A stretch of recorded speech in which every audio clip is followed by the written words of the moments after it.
ప్రభువైన యేసుక్రీస్తు నామములో విశ్రాంతి క్రిస్టియన్ యూట్యూబ్ ఛానల్ని వీక్షిస్తున్న మా ప్రియ ప్రేక్షకులందరికీ వందనములు తెలియజేస్తూ ఉన్నాను. దేవుని ప్రజలారా, ఈ యొక్క సమయంలో ఒక ప్రాముఖ్యమైన విషయాన్ని అటు క్రైస్తవ సహోదరులకు మరియు హైందవ సహోదరులకు, ముఖ్యంగా అన్ని మతాలకు సంబంధించిన వారందరికీ తెలియచేయాలని నేను ఆశపడుతూ ఉన్నాను. మొన్నటి దినమున కొంతమంది హైందవ సహోదరులు యేసు ప్రభు వారిని విమర్శిస్తూ యేసు ప్రభు వారి మీద ఒక పాట రాయడం జరిగింది. అయితే యేసు ప్రభు వారిని విమర్శిస్తున్నట్లు కాదు గాని యేసు ప్రభు వారిని దూషిస్తూ, ఇంకా చెప్పాలంటే చాలా బూతులతో, చాలా అసభ్యమైన పదజాలముతో యేసు ప్రభు వారిని దూషిస్తూ ఆ పాట వ్రాశారు. ఆ పాటను రిలీజ్ చేశారు కూడా. అయితే ఆ విషయంలో దానికి సంబంధించి నేను ఒక వీడియో చూశాను. ఆ విషయంలో సహోదరులు జాన్ బాబు గారు స్పందిస్తూ ఆ యొక్క పాట ఎవరైతే వ్రాసారో వారికి నేరుగా కాల్ చేసి వారితో మాట్లాడడం జరిగింది. అయితే ఎప్పుడైతే సహోదరులు మాట్లాడారో వారు కూడా సానుకూలంగా స్పందించి ఆ పాటను యూట్యూబ్ నుంచి వారు డిలీట్ చేయడం జరిగింది. అయితే మీలో కొంతమంది అది చూసి ఉంటారు, కొంతమంది ఇంకా చూడకపోవచ్చు. అయితే ప్రస్తుతం ఆ యొక్క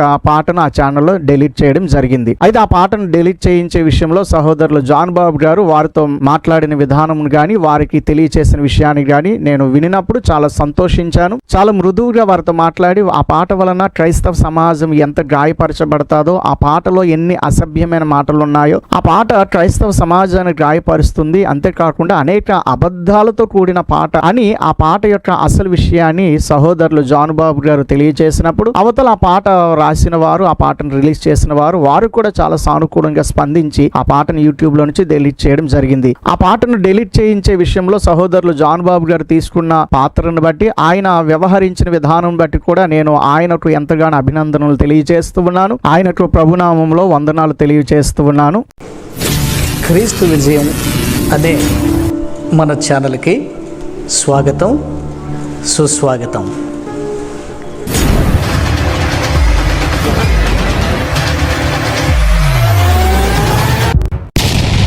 ఈ పాట గురించి ఈయన స్టార్టింగ్ నుంచి చెప్పారండి. 2 రోజుల ముందు గోపి గారు రిలీజ్ చేశారు.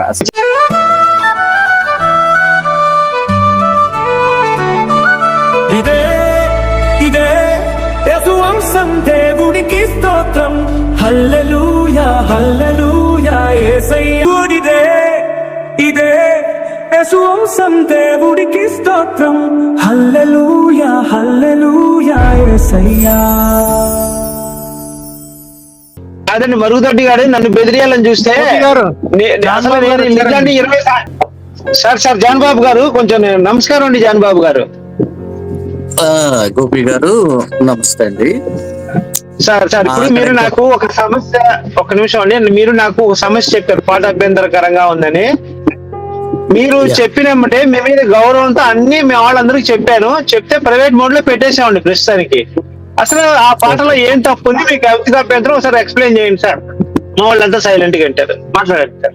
ఆ పాటని నాకు ఎవరో నిన్న ఈ రోజు పంపించారండి సార్. అంటే అభ్యంతరం అంటే పదాలలో చిన్న మార్పు చేసిన దాని భావం అనేటువంటిది స్పష్టంగా అది బూతులతో కూడి ఆ చెడు ప్రభావంతో నింపబడి ఉందన్నది ఆటోమేటిక్ గా క్రైస్తవ సమాజానికే కాదండి, అందరికి అర్థమవుతుందండి. అంటే మనం ఏదో లీగల్ గా వెళ్ళాలి, మేము ఏదో కేసులు పెట్టాలి, మిమ్మల్ని ఏదో తిట్టాలి, కొట్టాలన్నది అయితే నా ఉద్దేశం కాదండి. నేను హానెస్ట్ గా హంబుల్ రిక్వెస్ట్ మీకు చేశానండి ఉదయమే. మీరు కూడా నా మాటలు ఆలకించి, అయ్యా నా మాటలు గౌరవించి, సరే సార్ మీరు చెప్తున్నారు గనక మేము తప్పకుండా అలాగే చేస్తానండి. అయితే దాంట్లో పదాల్లో మాత్రం మేము అది లీగల్ గా కూడా మీరు ఏం చేయడానికి లేదన్నారు. బట్ అయినా నేనేమన్నానంటే, ఇప్పుడు ఏదో లీగల్ గా వెళ్ళాలి, కేసులకు వెళ్ళాలని కాదు, కానీ మనం ఫస్ట్ ఆఫ్ ఆల్ భారతీయులు అండి. ఇది మనం ఎవరం కూడా మర్చిపోకూడదు. ఈ నేల మీద మనం పుట్టాం, ఖచ్చితంగా మనం ఈ నేల మీదే మళ్ళీ రాలిపోతాం. సో ఈ నేలను మనం ప్రేమించాలి, మన దేశాన్ని మనం ప్రేమించాలి, మన సహోదరులను ప్రేమించాలి. ఏదో చిన్న క్లాషెస్ వస్తాయి, చిన్న క్లాషెస్ ఉంటాయి. సో అయినా వాటిని మనం ఒక ప్రేమతత్వంతో, మరీ ద్వేషపూరితంగా కాకుండా, సరే ఎవరి మతాన్ని వాళ్ళు గొప్పగా చెప్పుకోవడం తప్పు కాదు, కానీ ఇతరులను కించపరచకుండా అలాగా ఉంటే బాగుంటుందని నేను భావిస్తున్నాను గోపి గారు. సో అయితే ఏంటంటే, ఇది నేను మీకు రిక్వెస్ట్ ఎలా చేస్తున్నానంటే, నేను ఆంధ్రప్రదేశ్ స్టేట్ కి క్రిస్టియన్ రైట్స్ లో అధ్యక్షుడిగా ఉన్నాను, ప్రెసిడెంట్ గా ఉన్నాను. మాకు ఇక్కడ ఒక టీం వర్క్ ఉంది. సో కనుక మన మీరు నా మాటను గౌరవిస్తారు, ఎందుకంటే నేను కూడా మీ మాట నేను గౌరవిస్తాను. మీరు కొన్ని సందర్భాల్లో గతంలో సార్ మాకు ఇది ఇబ్బందిగా ఉంది, లేకపోతే మాకు ఇది కొంచెం అభ్యంతరం చెప్తే నేను వెంటనే దాన్ని వెనక్కి రీకాల్ చేసేసాను. 2 times చెప్పాను సార్ నేను రిక్వెస్ట్, మీరు తీసేశారు. అవును సార్, అవును సార్. నాట్ ఓన్లీ దట్, తర్వాత ఎవరో ఒక ఆయన కూడా అంగహీనుడు, ఐ మీన్ అతను ఏదో బాధపడుతున్నాడని నాకు ఫోన్ చేస్తాడని మీరు చెప్పగానే మీ మాట మీద నేను రెస్పెక్ట్ ఇచ్చి ఆ వ్యక్తి ఎవరో ఫోన్ చేసి నేను వీడియో కూడా చేసి అతను నిజంగానే గాయపడి ఉన్నాడు, మనసులో ఉన్నాడు, ఆ పరిస్థితుల్లో ఉంటే నేను వెంటనే ఒక 5,000 హెల్ప్ కూడా చేశాను. అది మీరు చెప్పారు.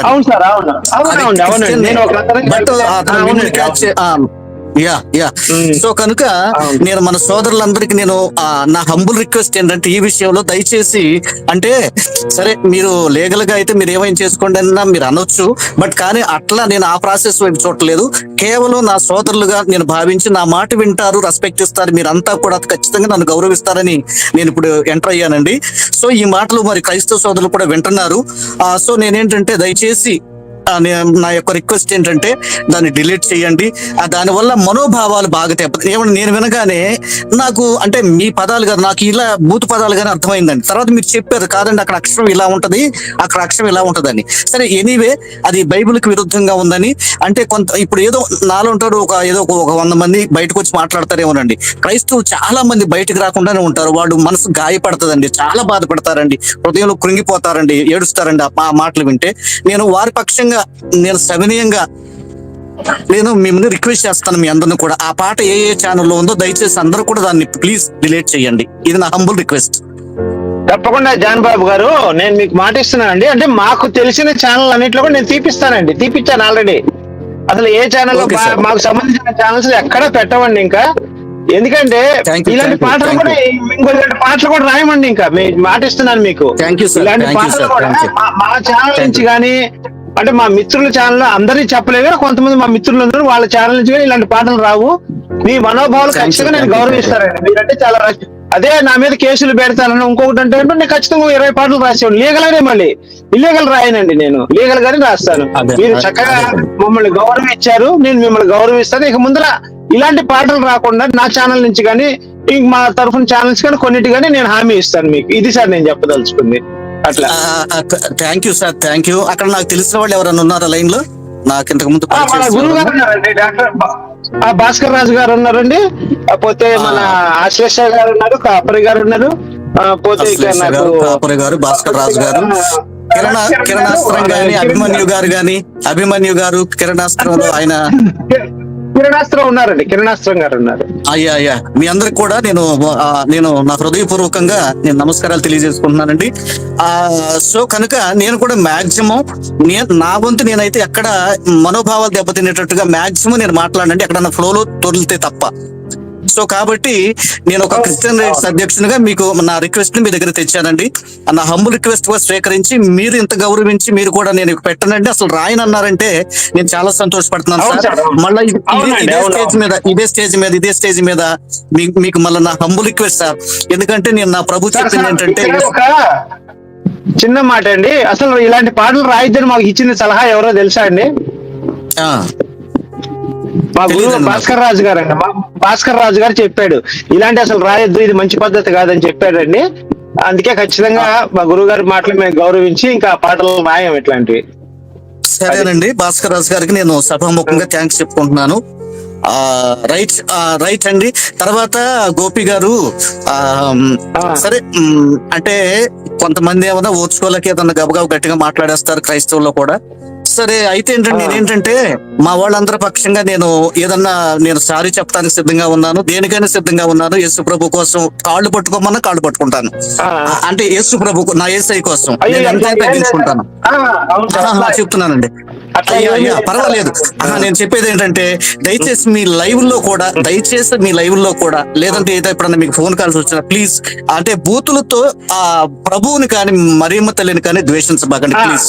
వ్యక్తులు ఎవరైనా మిమ్మల్ని టార్గెట్ చేస్తే మీరు కూడా టార్గెట్ చేయండి, అట్లా చెయ్యండి. ఖచ్చితంగా నేను గౌరవిస్తానండి జాన్ బాబు గారు. మీరు చెప్పిందల్లా మేము మాక్సిమం ట్రై చేస్తాం. మీరు చెప్పిన రిక్వెస్ట్ మేము మాక్సిమం ట్రై చేస్తామండి. తప్పకుండా అండి జాన్ బాబు గారు. ఇక మేము ఇంతకు ముందు అలా ఆ మాటలు లాభాష అనేది మాటలు మాట్లాడకుండా ట్రై చేస్తామండి యాక్చువల్ గా. ఇంకా thank you sir, thank you. ఉంటాను సార్ మరి. తప్పకుండా థ్యాంక్ యూ సో మచ్. వారందరికీ కూడా మరొకసారి నమస్కారాలు. సార్ ఒకసారి మా గురువు గారు ఏమైనా మాట్లాడతారు? మా గురువు గారు ఏమైనా భాస్కర్ రాజు గారు, కిరణ్ గారు ఏమైనా మాట్లాడతారు? ఒకసారి చిన్న మాట్లాడతారు వాళ్ళ తరఫున. నమస్తే అండి, నా వాయిస్ వస్తుందా జాన్ బాబు గారు? భాస్కర్ రాజు గారు చెప్పండి. నమస్తే.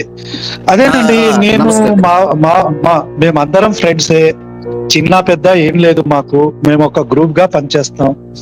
సో నేను ఇలాంటి పాటలు వచ్చినప్పుడు నేను ఒకటే చెప్పాము, మనం సబ్జెక్ట్ ప్రకారం మాట్లాడతాము, డిబేట్లు చేసి జ్ఞానాన్ని పెంచుకుందాం కానీ ఇలాంటి వద్దని నేను చెప్పానండి. అలాగే మీరు ఎట్లాగో ఏదో క్రిస్టియన్ బాడీకి మీ హెడ్ చేస్తున్నారని కూడా చెప్తున్నారు. సో మీరు కూడా ఏం చేయండి అంటే, ఈ ఊరికే పనికి మాలిన వీడియోలు చేయొద్దని చెప్పండి మీ వాళ్ళకి. అంత కాన్ఫిడెంట్ గా ఉన్నారు, డిబేట్ చేస్తారంటే రమ్మనండి, కూర్చొని మాట్లాడదాం, మాకు అభ్యంతరం లేదు. ఏ టాపిక్ అయినా పర్లేదు, మనం శుభ్రంగా కూర్చొని మాట్లాడదాం. ఏది సత్యము ఏది సత్యం కాదు మాట్లాడదాం. బట్ ఇలా ఊరికే ఒకరినొకరిని తిట్టుకొని లో లెవెల్ ఉంటదండి. అవునండి. నేను ఈ మాటలు ఏకీభవిస్తున్నాను. భాస్కర్ రాజు గారు, ఈ మాటలు ఏకీభవిస్తున్నాను. మా వాళ్ళకు కూడా నేను అప్పీల్ చేస్తున్నాను, దయచేసి ఈ బూతులు తిట్టుకోవటం, గ్రంథాన్ని దూషించటం, దైవాన్ని దూషించటం ఎవరెవరిని కూడా దయచేసి చేయొద్దండి. అలా మన క్రైస్తవ సోదరులకు కూడా నేను ప్రేమతో హెచ్చరిస్తున్నాను. సరే, అదేమంటే మొదలేసింది వాళ్లే కదండి అని మన వాళ్ళు అంటున్నారు. కొన్ని సందర్భాలు వాళ్ళు కదిలిస్తే మీరే కదండి మొదలేసిందని వీళ్ళు అంటున్నారు. సో కాబట్టి నేను ఈ ఛానల్ ముఖంగా ఏం చెప్తున్నానంటే, క్రైస్తవ సోదరులకు కూడా సమన్వయాన్ని పాటించండి. మనం ఒకరినొకరం దూషించుకోవద్దు. ఏదన్నా ఉంటే కూర్చొని మాట్లాడుకుని తెలుసుకుందాం, ఒక సత్యాన్ని బయటికి తీసుకొద్దాం. ఇప్పుడు రాజు గారు చెప్పినట్లుగా, భాస్కర్ రాజు గారు అన్నట్లుగా ఏదన్నా విషయం ఉంటే కూర్చొని మాట్లాడుకుని దాన్ని సెటిల్ చేసుకుందామండి. అట్లాగే హిందూ సోదరులకు కూడా నేను అప్పీల్ చేస్తున్నానండి. సో కనుక అంటే ఫర్ సపోజ్ భాస్కర్ రాజు గారు అండ్ కిరణ్ గారు ఒక సందర్భంలో ఎవరో ఒక వ్యక్తి అర్ధరాత్రి 10-11 ఆ టైంలో నాకు కాల్ చేశారు. అసలు అతను అంతకు ముందు ఎప్పుడు కాల్ చేయలేదు, అతను ఎవరో కూడా నాకు తెలియదు. సో అఖిల్ అని పేరు చెప్పాడు. ఆ పేరు చెప్పి అసలు ఏం లేదు, బూతులు తిట్టడం ప్రారంభించాడు. అసలు ఆయన ఎవరో నాకు తెలియదు, ఎందుకు ఫోన్ చేశాడో నాకు తెలియదు. సో అప్పుడు నేను ఏం చేయాలి నాకు అర్థం కాల. తెల్లారి వెళ్ళి కంప్లైంట్ ఇద్దామని చెప్పేసి అనుకున్నాను.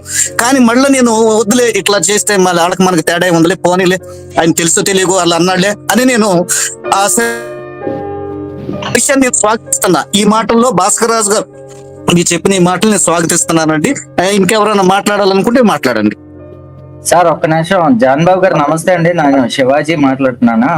ఇంతకు ముందు మాట్లాడాను. చెప్పండి శివాజీ గారు. అయితే వాళ్ళు ఏం చేశారంటే, గోపి గారి ఛానల్లో రిలీజ్ అయింది, నా ఛానల్లో 2 రోజుల తర్వాత నేను వేస్తే గోపి గారిని ఏం చేయలేక ఏం మాట్లాడలేక నన్ను టార్గెట్ చేశారు. టార్గెట్ చేసి నిన్న రాత్రి తాగిసి లైవ్కి వచ్చి మరి అనిల్ అని ఒక 2 ఉన్నారు, తాగిసి మరి కాల్ చేశారు. అరే దమ్ముంటే రారా, ఓహో ఊహు అనుకోని. ఇప్పుడు ఒకటి శివాజీ వేరే వాళ్ళ పేర్లు మన ఛానల్లో ఇప్పుడు ప్రస్తుతానికి ఏం మాట్లాడద్దు. ఎందుకంటే ఇప్పుడు వాళ్ళకి రిలేషన్స్ దెబ్బతింటాయి. మళ్ళీ వాళ్ళ పేర్లు ఎవరి పేర్లు ఎత్తద్దు, జరిగింది చెప్పేసి అంతే, వాళ్ళ పేర్లు ఎత్తద్దు. వాళ్ళు ఎందుకంటే వేస్ట్ గాల గురించి జాన్ బాబు గారు చెప్పి జాన్ బాబు గారు టైం వేస్ట్ చేయొద్దు మనం, అట్లా అండి. అది అందుకని శివాజీ నిన్న లైవ్ పెట్టారు 2:30 గంటలు 3 గంటలు పెట్టి తిట్టారు అనమాట. అంతేనండి.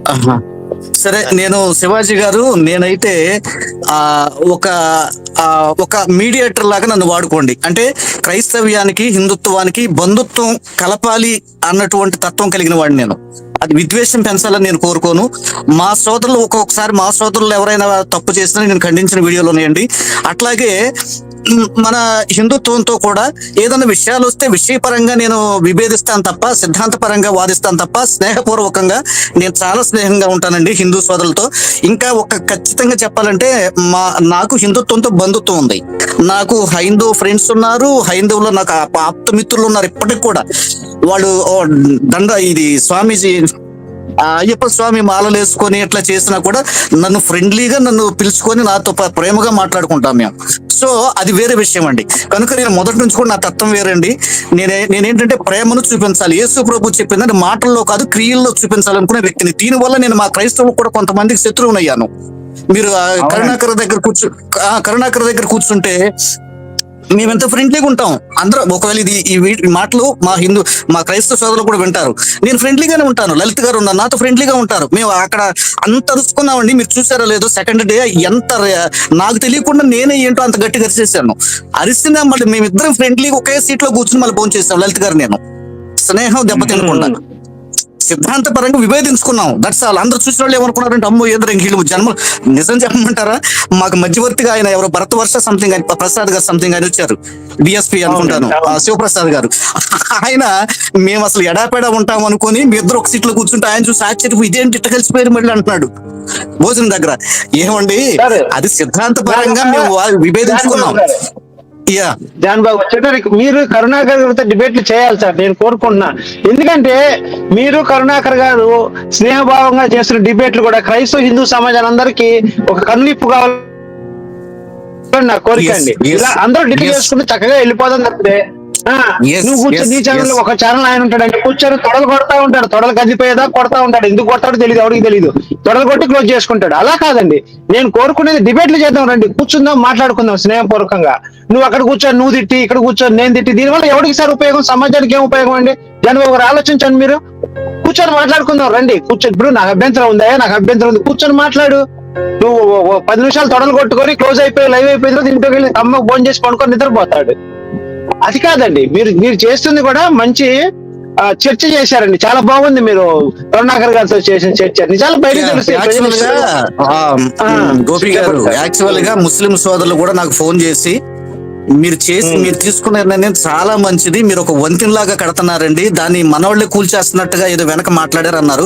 సరే, నా సోదరులు అర్థం చేసుకుంటారండి. నా ఏదో కొంచెం ఒక్కొక్కరు ఆవేశపడి ఉండొచ్చు, నా సోదరులు తప్పకుండా తెలుసుకుంటారు. నా మనసు ఏంటో నిదానంగా అర్థం చేసుకుంటారు నా సోదరులు.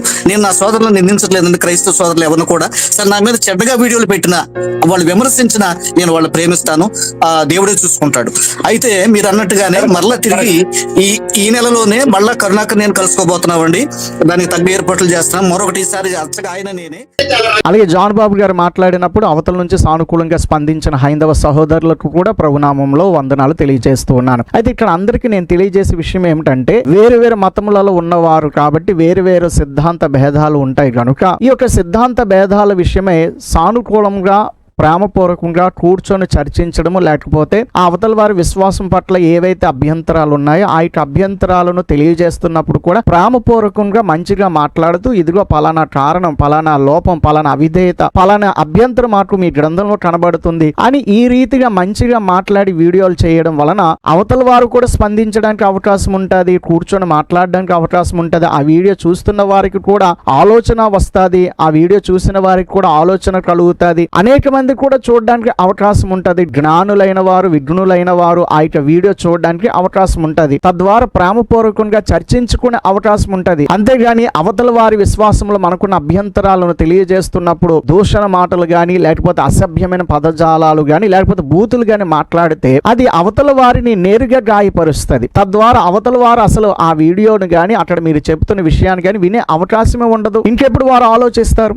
అంతేకాకుండా సమాజంలో ఎంతో మంది జ్ఞానులు, విఘ్నులైన వారు అటువంటి వీడియో వైపు వెళ్ళడానికి ఇష్టపడరు. కాబట్టి నేను తెలియజేసే విషయం ఏమిటంటే, ఈ యొక్క యూట్యూబ్ లో వీడియోలు చేస్తున్న క్రైస్తవ సహోదరులు గాని, హైందవ సహోదరులు గాని ఈ రీతిగా అసభ్య పదజాలాల బూతులు మాట్లాడడం అనేది ఎంత మాత్రం మంచిది కాదు అని మరొకసారి నేను తెలియజేస్తున్నాను. మొత్తానికి ఇప్పటి వరకు అయిపోయింది ఏదో అయిపోయింది. ఇప్పటి నుంచైనా ఇరు పక్షపు వారు కూడా ఏదైనా అభ్యంతరాన్ని లేవనెత్తినప్పుడు, అభ్యంతరం ఉన్న విషయాన్ని తెలియజేస్తున్నప్పుడు ప్రేమపూర్వకంగా మాట్లాడుకోవడమే చాలా అవసరము. తద్వారా సమాజంలో ఆరోగ్యకరమైన వాతావరణం ఉంటుంది అన్న విషయం మనందరికీ తెలుసు. కనుక ఈ యొక్క విషయాన్ని అందరూ ఫాలో చేయాలని నేను మరొకసారి తెలియజేస్తూ ఉన్నాను. ఎందుకనంటే ఆ రోజు జాన్ బాబు గారు వారితో మాట్లాడినప్పుడు అవతల నుంచి హైందవ సహోదరులు కూడా చాలా స్మూత్ గా, చాలా మృదువుగా మాట్లాడారు. వారు కూడా చాలా స్పష్టంగా మాట్లాడారు. ఎందుకనంటే ఈ యూట్యూబ్ ద్వారా మనం ఇస్తున్న సమాచారం వింటున్న ప్రజలకు ఆలోచన కలిగేటట్లుగా ఉండాలి, కానీ వారికి ఆవేశం రప్పించే వారిగా మనకు ప్రసంగాలు గాని, మన మాటలు గాని ఉండకూడదు.